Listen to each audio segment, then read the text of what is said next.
अच्छा सुनो, सब्सक्राइब करते वक्त ना घंटी बजा देना, ताकि जब मैं ऑनलाइन आऊँ तो तुम्हारे फोन की भी घंटी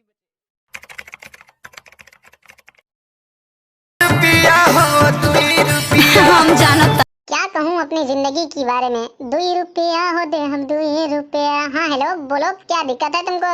में क्या देना? हाँ तो हम साला कहाँ कहें कि ठंडा के दिन है, तुम्हारा दिमाग तो नहीं खराब हो गया? कहना क्या चाहती है? हाँ तो गर्मी के दिन बात पसीना ना ची तो देह में से धुआं उठी का, वैसे पसीना से क्या दिक्कत बात हो के? अच्छा समीज भी जल बा तो ठीक बा, ओकरा आगे का प्रॉब्लम बा वो बता दो।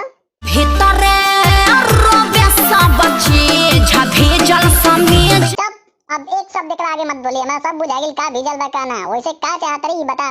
सुनले बानी तहरता बहुते हो खता कमाई हो। एकदम सही सुनले बड़ी, बहुत कमाई होता। कमाई तो इतना होता कि मुकेश अंबानी के फेल कैले बानी हम।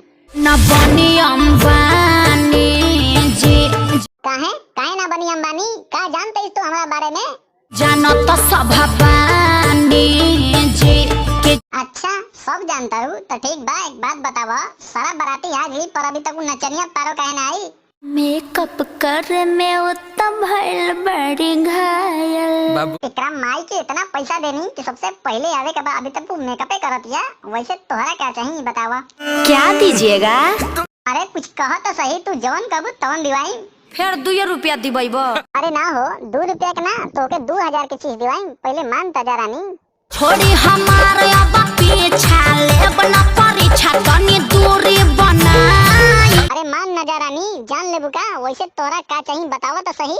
हाँ तो एगो हाई हिल के सैंडल किनवा दो लोग। तू चिंता मत करा, सुबह होते ही तारा द्वार पे हाई हिल के सैंडल चले आई। पर अभी कॉल रखा तनी, टाटा बाय बाय। दोस्तों वीडियो पसंद आई हो तो लाइक करो, शेयर करो और हमारे चैनल को सब्सक्राइब करो। धन्यवाद।